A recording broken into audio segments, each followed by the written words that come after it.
Hola, yo soy Caro Plasencia, soy abogada, soy feminista y me dedico a temas de educación, de innovación y a trabajar mucho con las causas sociales desde las infancias. Bienvenida, Caro Plasencia. Les voy a platicar un poquito de ella. Ella es abogada, maestrante en Derecho Constitucional y Amparo, con especialidad en políticas públicas con perspectiva de equidad de género. Es colaboradora en distintas asociaciones en temas de feminismo, derechos humanos y personas con discapacidad intelectual.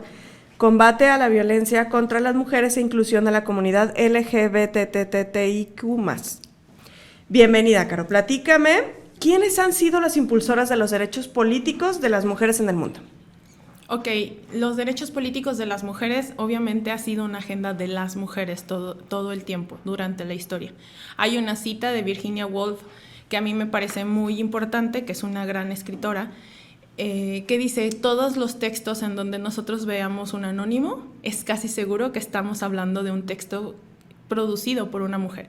Y asimismo hay muchos textos que sí vienen firmados por hombres, pero que fueron escritos por mujeres. Luego nos venden la historia de que el feminismo fue impulsado y fue creado por los hombres. No, el feminismo fue impulsado, sí, a lo mejor le empezó a ganar espacios por estos hombres que empezaron a traicionar al patriarcado y empezaron a sacar a la luz textos de mujeres con esta perspectiva. Yo retomaría desde los años 1800 a Seneca Falls, que empieza a hacer todo un cuestionamiento muy severo de, oye, ¿por qué hay una declaración de los derechos del hombre y del ciudadano? En donde los países se pusieron de acuerdo y dónde estamos nosotros. Y a partir de ahí creo que empieza toda una lucha de literatura, de escritura, de debate, porque ahorita nosotros podemos investigar un montón. En ese entonces no, en ese entonces era empezar a construir. Yo veo un interés por el derecho político de las mujeres desde el 1850 aproximadamente. A inicios de 1900, prácticamente ninguna mujer en el mundo tenía derechos políticos. ¿Cuándo es que empiezan a surgir estos grupos sufragistas en diferentes países y qué es lo que lo detona? Hay que tener como una visión muy global del tema. Tenemos muy identificado el movimiento sufragista en Inglaterra, tenemos muy identificado el movimiento sufragista en París. Sin embargo, el primer país que tuvo derecho al voto fue Nueva Zelanda. Y después de Nueva Zelanda se vino Noruega, Finlandia, sin tanto debate o sin tanto estira y afloja. El tema fue que en estos países con mayor poder económico y cuya influencia en el resto del mundo tenía muchísima más relevancia, se empieza a hacer más eco de los movimientos y de las luchas de las mujeres. Es algo muy básico como el derecho a la propiedad privada que tampoco tenían muchas mujeres. Entonces, los derechos políticos son un derecho llave. ¿Por qué un derecho llave? Porque con votar y ser votada no se reduce a eso, se reduce a tener representación, en tener peso en las decisiones, en poder proponer, decidir. Entonces, no es algo tan reduccionista como poder estar en una boleta y además poder tachar una boleta. Representaba para las mujeres una lucha muchísimo más ambiciosa y por eso su importancia. Hablamos de que Nueva Zelanda fue el primer país que reconoce los derechos políticos de la participación de la mujer. Uh-huh. Después de esto, ¿quiénes secundaron esta decisión? ¿Qué es lo que los impulsa a otorgar los derechos de las mujeres? Ok, después de Nueva Zelanda tenemos como un recorrido, insisto, Finlandia, Noruega, y para después pasar a Inglaterra, Estados Unidos y empezar a tener también casos en América Latina.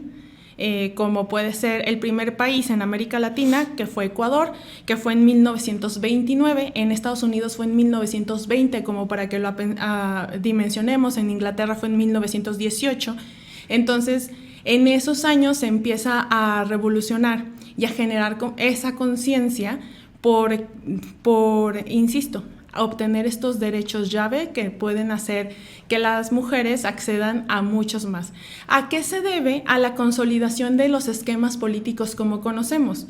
Si nosotros vemos de 1900 a la fecha, estos últimos 120 años, los sistemas políticos han permanecido prácticamente igual. El sistema inglés es el mismo sistema político de representantes de cámaras, de primer ministro y demás, el sistema estadounidense presidencial, pero también con sus características democráticas.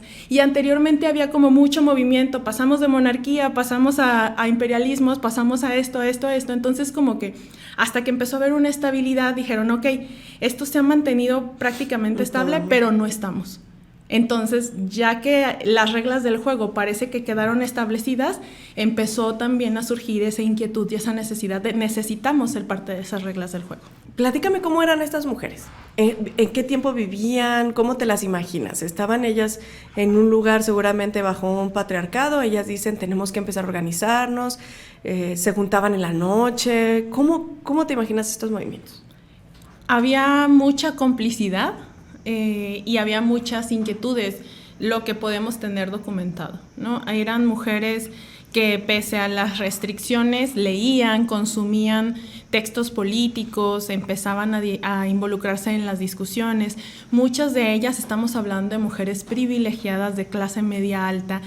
Entonces sus esposos, sus padres estaban en estas mesas donde se tomaban las decisiones y ellas podían estar detrás de una puerta escuchando, ¿no? Y diciendo, ¿por qué yo no soy parte de esto? Claro. Y aquí se están tomando decisiones que me afectan y que no puedo participar. Entonces también había mucha clandestinidad de dejar textos, de compartir lecturas, de ir formando una ideología y dentro de esta misma clandestinidad ir forjando una lucha.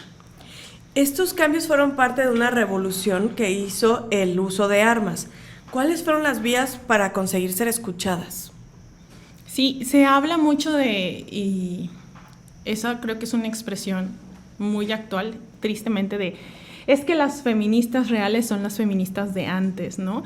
Ellas no estaban quemando cosas, no estaban haciendo iconoclasia, y yo, ¿y dónde lo leyeron eso? Claro que sí, claro que quemaban cosas, y claro que estaban haciendo iconoclasia, y claro que eran detenidas o sea, de repente la historia del feminismo también se empezó a blanquear, no, eran todos, se paraban y con una cartulina y hasta que les hicieron caso. Por supuesto que no, ningún gobierno, nadie se de poder compararte con una cartulina y ya tienes que ser incómoda al sistema para que de verdad se volteen los ojos y digan, esto ya no lo puedo parar. Lamentablemente los derechos de las mujeres han tenido que luchar así. Sí, no tenemos pistolas, sí, no teníamos cañones, sí, no teníamos bombas nucleares. Entonces tuvimos que buscar la manera de ser incómodas. Las sufragistas sí andaban por la vida luchando, gritando consignas, apoderándose de espacios públicos, pese a la represión policíaca. Sí hacían quemas, sí hacían iconoclasia. De hecho, de ahí se empieza a conocer como esta manera de protestar. ¿Qué es la iconoclasia? Es lo que llamamos esto de andar rayando paredes, resignificar un monumento. Es decir, este monumento es tan importante para ti, este monumento ya no significa lo que significaba. Lo que está pasando ahora en Ciudad de México, que está haciendo un gran debate sobre la estatua del monumento a Colón, que fue retirada y que ahora quieren poner un monumento como en homenaje a la mujer indígena, sin tomar en cuenta a las mujeres indígenas y sin a lo mejor hacerlas partícipes, ni mucho menos, pero bueno, esa es la intención. La iconoclasia es cuando un monumento te puede representar todo contra lo que estás luchando. Estamos hablando, por ejemplo, Palacio de Gobierno, y si ahí se tomaron decisiones que siguen oprimiendo a las mujeres, o si desde ahí hay una omisión porque hay un montón de feminicidios a todo el día, para mí el Palacio de Gobierno no significa, estoy hablando en general, no estoy hablando a título personal, de una institución que merezca este respeto y esta investidura. Entonces voy a tomar acciones para resignificarlo. Lo que pasó en la Universidad de Guadalajara el 8M del 2019, que fue esta gran concentración que tuvimos en Jalisco, la más grande que hemos tenido, y que empezaron a poner UDG, violadores o acosadores, y que en ese momento sale el rector y dice, no vamos a borrar las consignas hasta que de verdad tengamos acciones sustantivas que combatan esto. Bueno, es algo así, ¿no? Tienen razón, y este es un recordatorio nuestro, diario, de que tenemos que hacer algo. Eso es la iconoclasia, como resignificar lo que estás peleando. En un mundo donde no existe la globalización o los medios de comunicación globales, ¿cómo fue que las mujeres empezaron a organizar de un país a otro? Existen, como te decía, muchos textos y si bien, insisto, la lucha por los derechos políticos fue una lucha que resignifica mucho el feminismo porque fue una lucha de mujeres privilegiadas. Entonces, entre la clandestinidad, el estar compartiendo textos, el poder compartir teoría, el estar también, estas discusiones se daban en las mesas de los hombres. Ya pasó acá, están pasando con esto, están teniendo esta pelea, las mujeres están queriendo esto, y muchas veces justo el tener acceso a un matrimonio con alguien relacionado a la política o a las decisiones de poder, también te daba acceso a esos mismos textos, a esas mismas discusiones y a Por eso los políticos eran interesantes en ese entonces. ¿Quiénes fueron los principales impulsores de la lucha por los derechos políticos de las mujeres? Mencióname 2 o 1. Yo me iría por Kate Shepard, que impulsó mucho en los 800, transición a los 900, todo lo que tiene que ver con los temas en Europa sobre los derechos políticos de las mujeres. Insisto, tendría que retomar a Séneca, que desde la declaración, aquí un punto, en 1789 se hace la Declaración de los Derechos del Hombre y del Ciudadano, y es hasta 1971, estamos hablando de más de 170 años que se hace la Declaración de los Derechos del Hombre y la Mujer, y del Ciudadano y la Ciudadana. Hasta ese entonces, o en los países en los que mejor te iba eras considerado hombre, y es métete ahí y estos derechos también te corresponden, pero en muchos lugares ni siquiera tenías como declaración de derechos humanos hacia las mujeres. ¿Por qué? Porque eras accesoria, como siempre ha sido, ¿no? De tu papá o de tu esposo. Entonces los derechos que le corresponden a él, una parte te toca a ti por ser parte de él, pero no todos y no al 100%.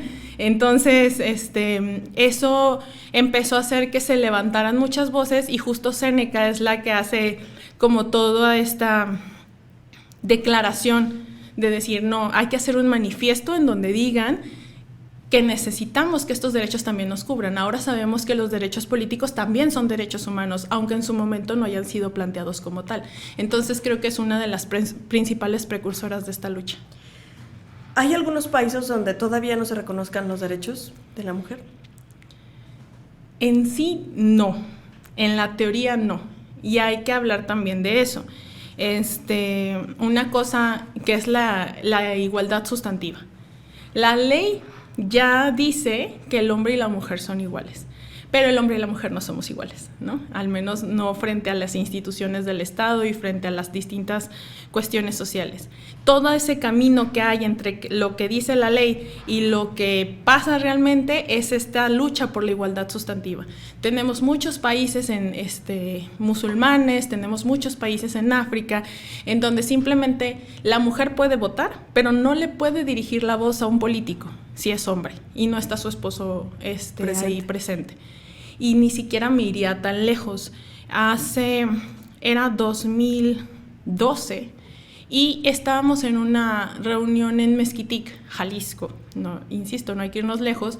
Y una mujer se acerca, y vamos como parte de funcionariado, a decirnos que les hacía falta, que hace mucho tiempo que no les hacían exámenes en las mamas a las mujeres de la comunidad. Se toma nota, yo no iba de parte de Secretaría de Salud, pero dije, bueno, tengo la manera de gestionar. Tomo nota de eso, y a la hora se acerca a mí esta misma mujer acompañada de su esposo, y su esposo me dice que la lleva a disculparse. ¿Por qué? Porque se acercó a mí, porque habló conmigo, yo siendo mujer, sin que él estuviera presente. Entonces, esto fue hace 10 años, hace menos de 10 años, y fue en Jalisco.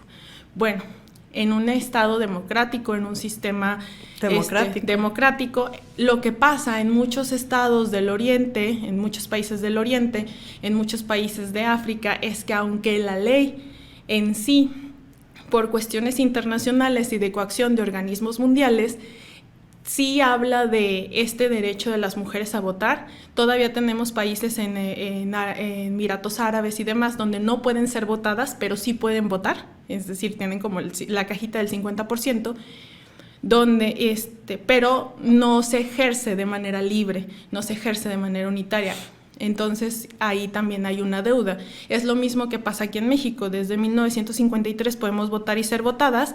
Sin embargo, se abre otra puerta, ¿no? Ok, ya avanzamos en esa y ya empezamos a tener representación. Pero ahora estamos hablando mucho de lo que es la violencia política por razón de género. ¿Por qué? Porque hay estas cosas que das un pasito y te abre otra puerta a un montón de dificultades más que tienes que ir visibilizando y atacando también. ¿Qué necesitaríamos para que los derechos políticos de las mujeres en el mundo puedan llegar a ser igualitarios a los hombres? Luchar y estudiar.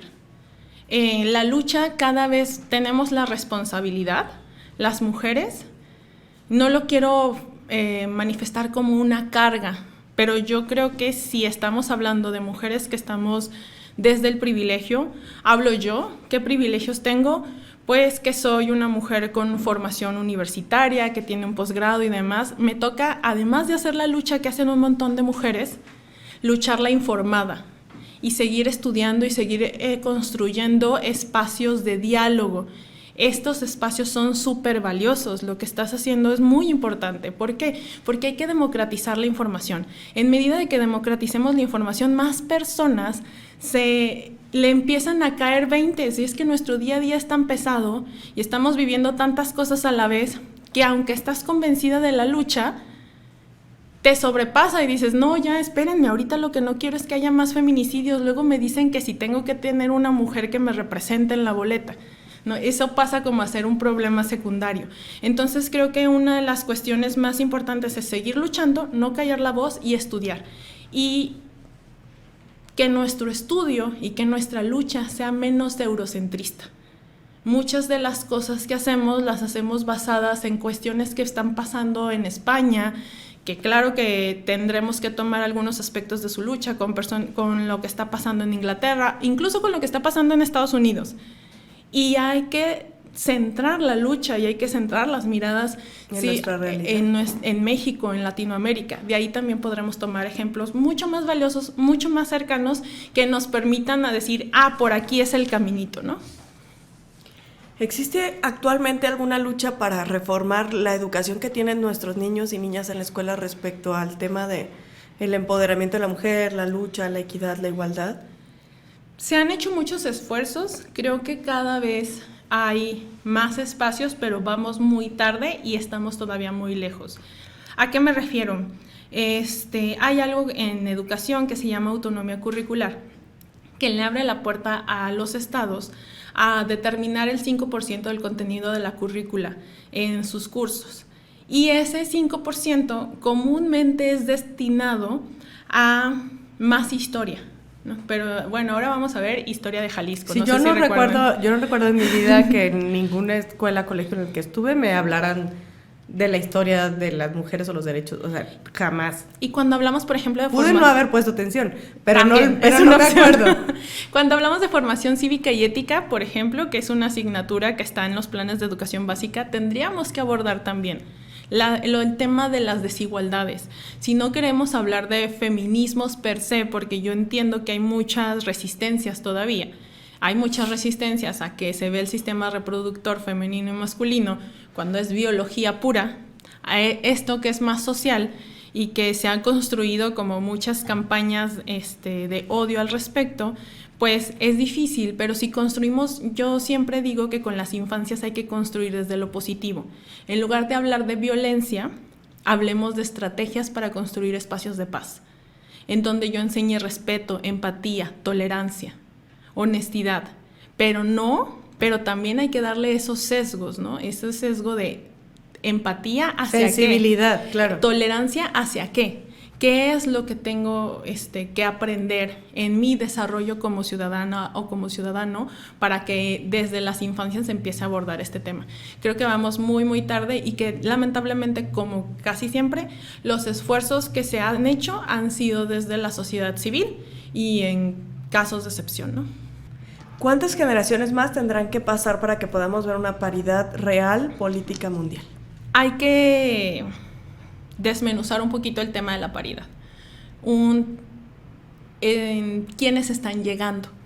Este tema es súper importante porque además de ser frustrante en muchas ocasiones, o sea, como que, híjole, tanto trabajo para que llegaran y luego no tienen ni así de sensibilidad, tolerancia ni capacitación sobre el tema, ni la humildad para entender que no entienden. Yo le llamo el síndrome Lili Telles, no es cierto. Bueno, perdón. Hay que tener como desmenuzar cada una de las aristas que tienen que ver con la paridad. Un primer paso que es muy importante es llegar.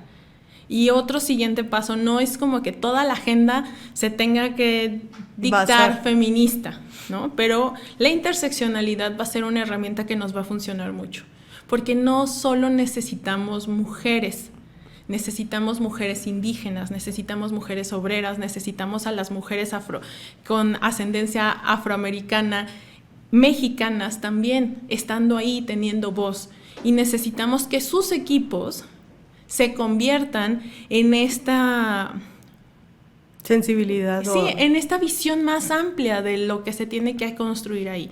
Que no nos pase lo de Juanita sin Juanita. Está bien. Nada más es terrible el tema, o sea, llega cada influencer a esos espacios que dices...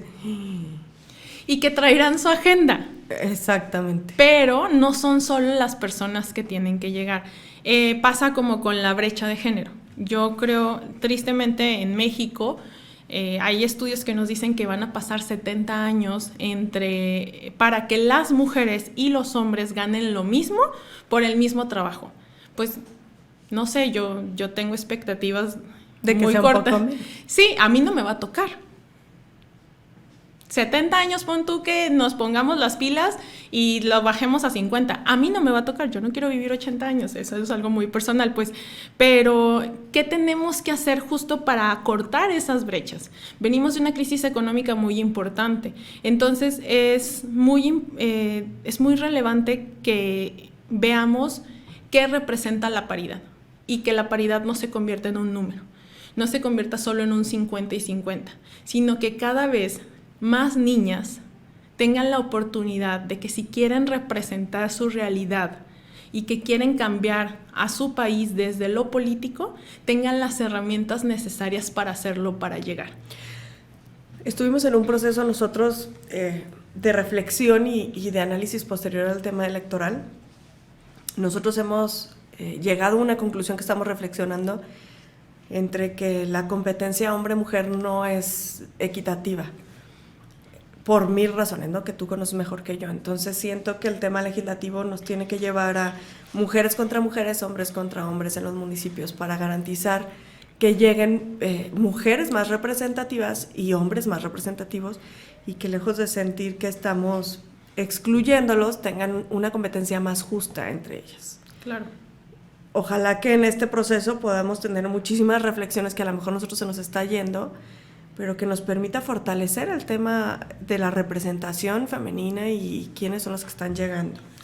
Algo que le quieras decir a las mujeres de toda esta lucha que hemos tenido, que les permita a ellas quedarse como con algo que les permita reflexionar. ¿Por qué es tan importante en tu vida? Los derechos en general son muy importantes. No es que yo sea abogada, es que son la llave a exigir condiciones que transforman vidas. Los derechos se transforman y se gestionan y se modifican en las cámaras. Las cámaras son espacios que son habitados por cúpulas de poder poco representativas de la realidad mexicana. Entonces es muy importante prepararse y es muy importante luchar por obtener esos espacios. Ahorita con lo que comentabas de las alcaldías, de la competencia hombre-hombre, mujer-mujer, mujer-hombre, de repente suena injusto, ¿no? Decir, ay, no, pero entonces, ¿por qué? Si yo soy hombre y ahí tal partido va a poner una mujer, ¿no podría yo competir? Bueno, hay algo que se llama acción afirmativa, que nos tiene que quedar bien claro, porque estamos así, y algo tenemos que hacer para estar así. O sea, no son leyes... Sí, redujimos, de 30 presidentas municipales pasamos a 26 en Jalisco, o sea, a pesar de lineamientos que parecía que podían funcionar desde la teoría. Sí, ¿en dónde la tenemos perdida? Ah, porque lo sabemos. Hay algunos resultados que nos pueden sorprender, pero muchas veces los partidos políticos hacen este análisis de aquí la podemos pelear, aquí la tenemos ganada y aquí la tenemos perdida. Donde está perdida, mándame mujeres, ¿no? Puras mujeres, no importa. Así cubrimos la cuota, participamos en el papelito, pero realmente la realidad no se modifica.